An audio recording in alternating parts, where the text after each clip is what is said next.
Yo, what's going on, snipers, and welcome back to our Carolina Hurricanes franchise mode.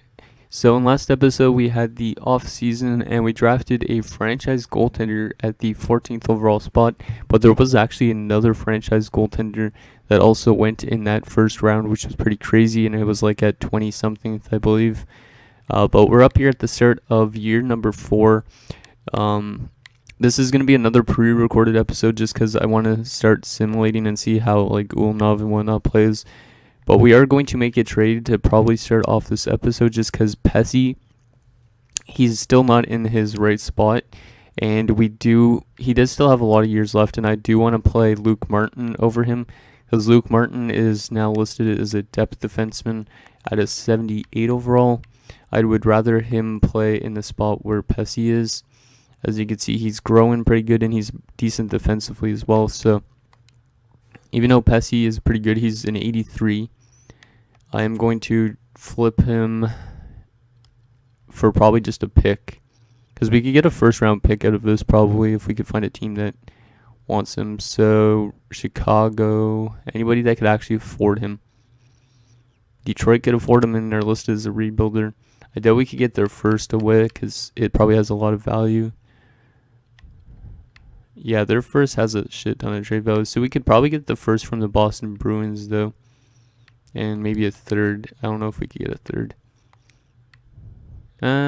More than 50 players in the organization. Well, that doesn't work. Anybody that could actually just afford them for a pick. The Sens. Yeah, we won't be able to get the first, I don't think, at all. Yeah, definitely not. Might be a good year for drafting. So second and third. That might go through. A second and third for Brett Pesci. Rejected. Isn't sufficient at all. So let's do the second and maybe a fourth and a fifth. Still sweeten it just a touch.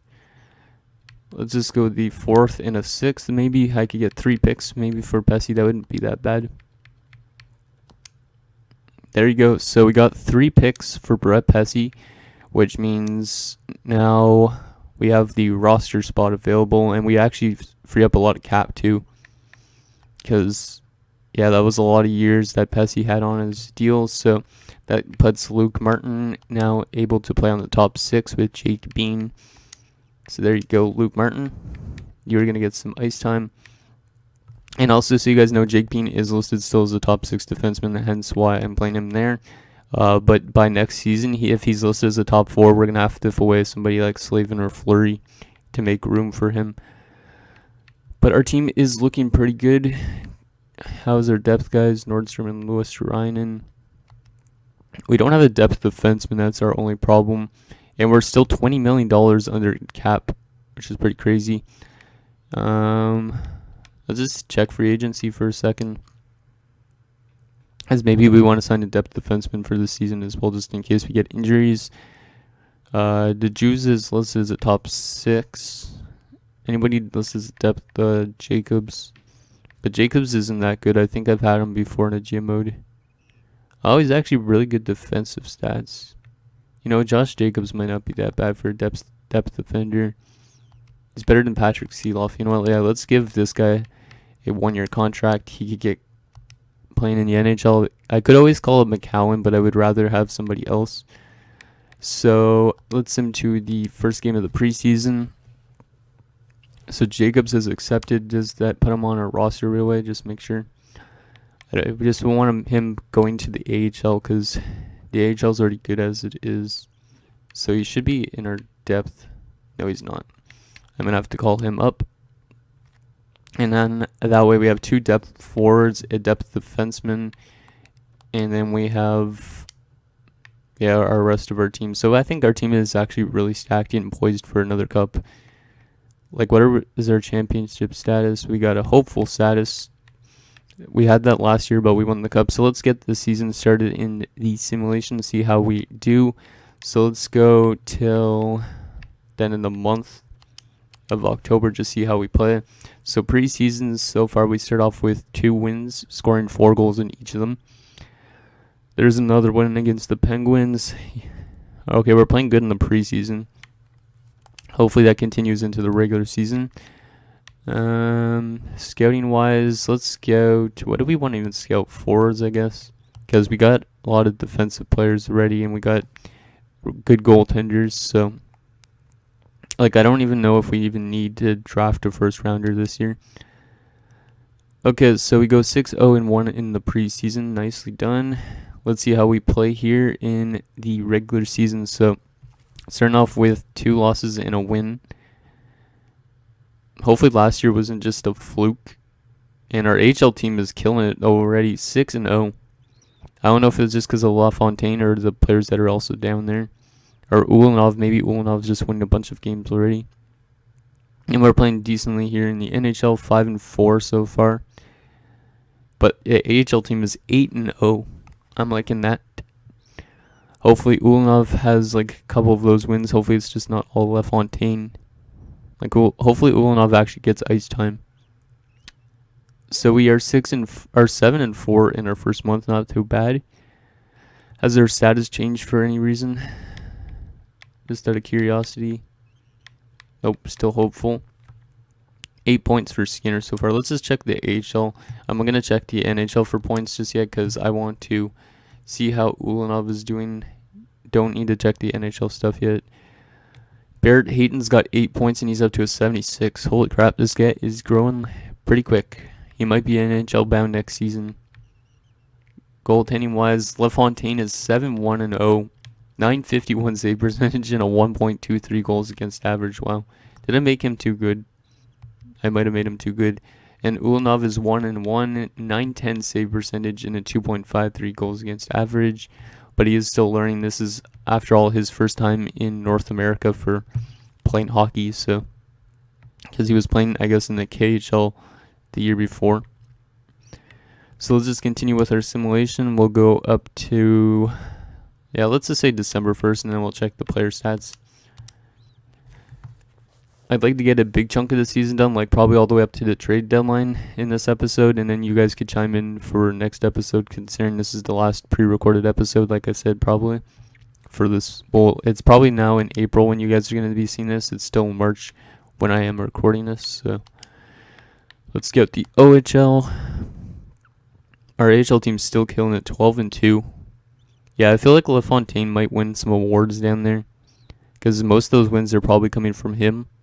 Because Ulanov's probably not getting as much games, like ice time wise.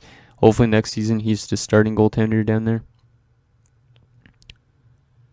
Our NHL team is starting to lose a bunch of games, but we are still 12-10. 12-11 now. It's not a really good record. We've dropped quite a bit of games actually this month. I've been focusing a bit more on the AHL, which is not good.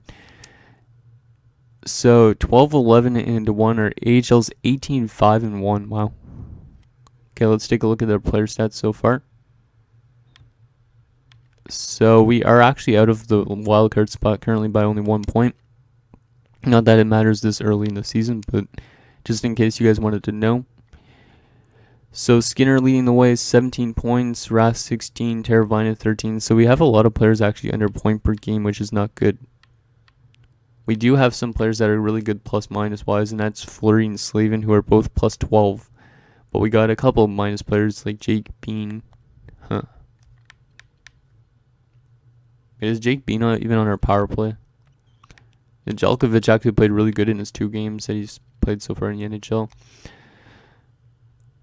Okay, I'm just going to quickly check the lines again because I think I don't know if I put Bean on the power play because last year that's what I did is I had Bean on the power play and Slavin on the penalty kill. I don't know if I changed that for this. And okay, so we did have some drop-offs because of the preseason thing. So yeah, Jake Bean is still on the power play. And Falk dropped to an 87. Yeah, I think I want to put Fleury there instead of Slavin on the power play. Even though Slavin's the better overall, it's just because Slavin could play better probably defensively. Let's just switch him with Falk. I don't know why Falk dropped to an 87, but whatever. Like, you think a lot of these guys would have really good growth because of how their season went last year. So that's the only line changes I'm going to make. Hopefully it helps us win a couple more games and not lose as much in regulation. So we'll go to January the 1st just to see how that turns out. Starting off with a loss 5-1. Not playing that greatest defensively. There's a nice 8-2 win though. But then of course we're going to lose another 2 in a row. 3 in a row. Holy crap. Why is this team playing so bad? Like on paper it looked like a really good team to me. But we might be just having like a cup hangover, which is okay because we still have our first for this year, I think, and a lot of other picks. So we could always go on a bit of a rebuilding year like what we did in year number 2. So scouting assignment, let's just go to QMJHL. Why not? Game against Anaheim, another loss. Yeah, the losses are piling up this month, but hopefully we have like a better second half to the season maybe if we want to make the playoffs. Like if we don't, we could always just follow our AHL affiliate. So 15, 19, and 3 at January the 1st. Where are we standings-wise? We're dropping off a lot, but we're only 4 points back still of that last wildcard spot. And we have a game in hand too, so this division's actually pretty weak, to be honest, right now. Yeah, we'll just continue the simulation, get to the trade deadline. Then we'll take a look at the player stats and all that stuff. So let's actually just go straight up to the deadline. Game against Buffalo, and we have our first injury during the regular season, and it's Teravainen for only a couple days. It's still a big injury considering Teravainen is one of our best players, I guess you could say. So let's put in Louis Reinen. We'll put in Nordstrom if it's like a center injury, because Nordstrom I think has like decent soft stats. So where are you, Louis Reinen? There you are. Maybe it's just because Louis Reinen's not playing. I wanted to play Louis Reinen obviously, but we have better players playing right now. Teravainen is back from his injury already. Did Louis Reinen even play any games? I don't think he did. There you go, Teravainen. Boom. Put him back up to the first line. You know, actually, let's switch him and Aho around. Maybe that's the problem. I don't know. How's that Kapanen and Waugh and Kempe line? They're actually not even plus right now. Huh. That's weird because during the playoffs they were a really good plus-minus line. Like maybe they are during playoffs, but not during regular seasons. And Peter Mrazek has been injured with a strained hamstring. His estimated return is January the 16th. So we're going to have to call up LaFontaine. Damn, this year doesn't seem like it's a good one. We're getting too much injuries here. So LaFontaine's out to a 79 and still minor starting. He does not go through waivers, which is good. So we'll call him up. So he's going to be the backup to Nedeljkovic, I guess, for this, like, whatever it is that it takes for Mrazek to come back. So there you go, LaFontaine is in. And Ulanov, you're going to get starting time in the AHL. And I guess the computer just signed us this Havlet guy, AHL backup guy. So we're getting offered Marcus Kruger. That's funny, because we literally just had him 2 seasons ago. We're on a 3-game winning streak, and Mrazek is back. So let's go still to the deadline. There you go, Mrazek's recovered from his injury. That's good. And oh my god, I only turned up the injuries, like I said, by 2 in last 2 episodes ago. And like now we're getting a shit ton of them. Positions, I don't care really. So we have won 4 in a row now, despite the injury problems. And what the heck, Kukkonen in the AHL has been injured. That's okay, we'll replace him. Glad that wasn't another NHL guy.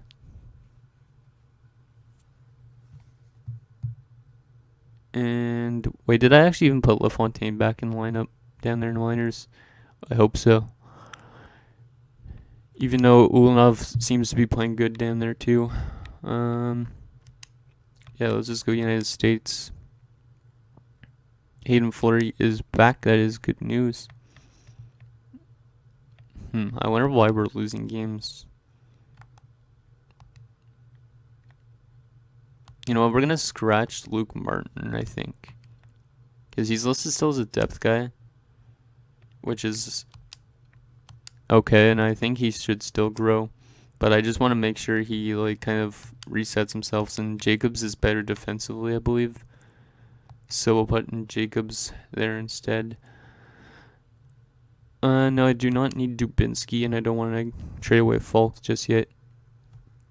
Kukkonen is back for the AHL club. Yeah, this episode might be a bit long just because of the amount of injuries we've had. There you go. Okay, so let's just stop the simulation for now. I just want to make sure I put LaFontaine back up in the AHL goaltending. So we're still 4th in our division, which is good. Let's just check AHL. Yeah, LaFontaine is there. Okay, good. How's Ulanov been, though?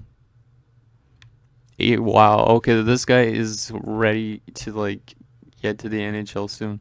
8-3-1, 1 shutout, a 924 save percentage, and only a 2 goals against average. So he's actually been really good. Good job, Ulanov. And then LaFontaine has been a beast, too. 23-14-2, 10 shutouts. Holy crap. 940 save percentage and a 1.58 goals against average. Damn, those 2 goaltenders, hopefully both of them get to play at least once in the NHL. Like, maybe LaFontaine becomes their backup for Ulanov come the NHL in a couple seasons or something. So yeah, let's just go to the end of this. Oh my god, another injury. There's a win. There's another win. We're playing better hockey, it seems like, as of lately. And just because we've had so much injuries. Like, look at another fractured jaw for Yanni Kukkonen. That's his 2nd fractured jaw in, like, a month. Like, the guy's going to be, like, drinking through a tube. Victor Rask has now been injured. Now that's our top line center. Come on, boys, let's win some games here. So I don't want to finish just out of a playoff spot. Like, I would like to either make the playoffs or finish way out of a playoff spot. Okay, so there you go. Lines are back to normal again. Oh my god, Rask got injured again. You know what, let's just go replace player. At this stage, I don't really care about the injuries. 28, 25, and 4. There's another win. We've been playing some better hockey for sure in the last 2 months or whatever. So Joachim Nordstrom getting taken out of the lineup again. Guess he was replacing Rask. Kukkonen is back for the AHL club. Holy fuck. I swear there's too much injuries right now. There you go. Game against Washington is a loss. Game against Toronto is a win. Our record's getting better. A lot more wins than losses.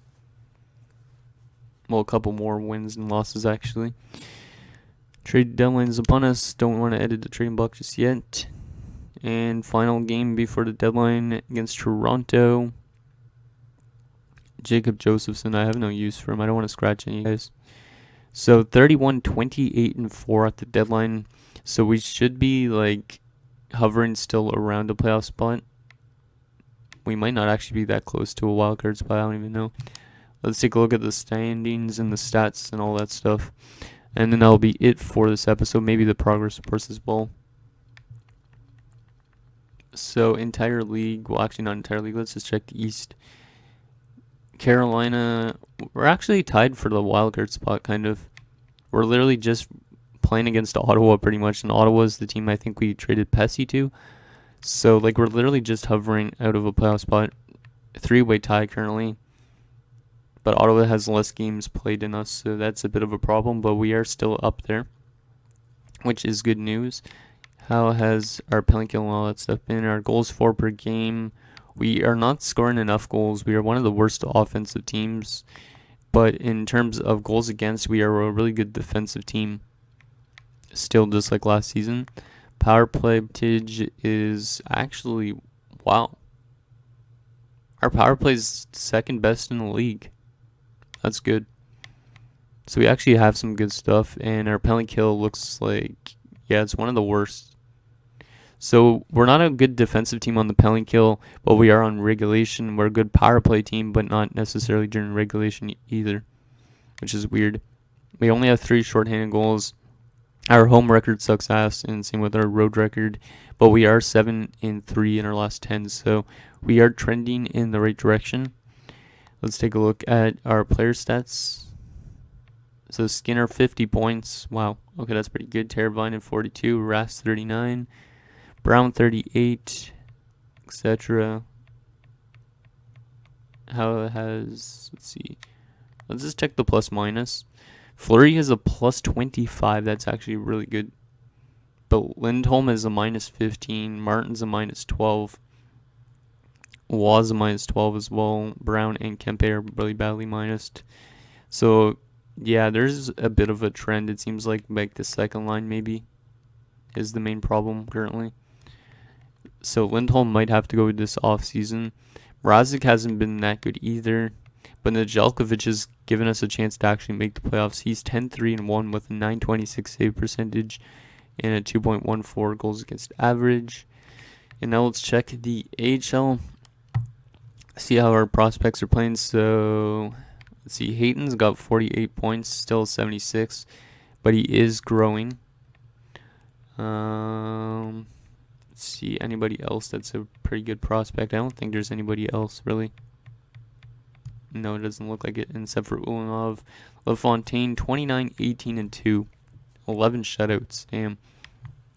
Yeah, this guy is making a case for himself to be in the NHL next year. And then Ulanov is playing really good too. 10, 3, and 2. 2 shutouts. The .931 save percentage and a 1.86 goals against average. So hopefully he continues to grow and he's ready for the NHL come next season. Because he's already 20, so he might be like a 21-year-old coming into the NHL. So finally, let's just go to progress reports and all that stuff, and I guess the trading block as well. What could we do to kind of help us with like a playoff push if we want to make the playoffs, or do we go back into a rebuilding stage and trade away somebody like Lindholm? So Falk. Yeah, Falk is growing again statistically. Nikas is growing. It's good. So we are getting some growth from players in the NHL. How about in the AHL? Fritz is up to a 69 now, so I'm going to definitely have to sign that guy for next season. Poirier is up to a 62, so he's slowly growing. Gibbons is up to a 68. He's probably going to get a contract next year as well. And our franchise goaltender is up to a 57, so he is actually growing. The only problem is he's 19 now, so hopefully he's at least like a 60-something by next season. Other than that, there's not really a huge growth from anybody else. Like Kozlov is still 65. Okay. So that's that. Now let's just check the trading block so you guys can see what we could trade for potentially. Because I think we need maybe to trade away somebody like Lindholm if we want to go into a rebuilding stage, or maybe we just keep the lineup the actual like the same as what we have currently. I don't even know what we want to do. There's probably nothing that could help us really except for older guys. Christian DeJews is still a free agent. That'd be a nice pickup, but well, Gabriel Velarde. I guess LA traded him to Chicago. Alexander Wenberg's also on the block. Huh. Yeah, I don't know what we really want to go after, but if you guys see anything like Matthew Barzal, for example, they want to give him up. I don't know, maybe we could trade away somebody like Rask or something. I don't know if we want to go in a rebuilding situation or what.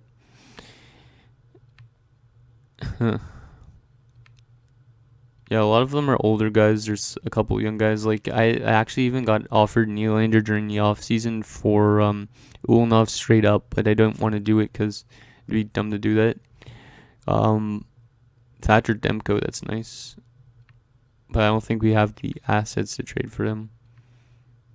So yeah, that's what's on the block and all that sort of stuff. So let me know what you guys think we should do at the deadline, because if we want to make the playoffs, we might have to make a couple trades because we're literally just out of a playoff spot. Or if we want to go into a rebuilding situation, we might have to trade away just all our better guys on our team. So let me know what you guys think, and I'll see you guys next time.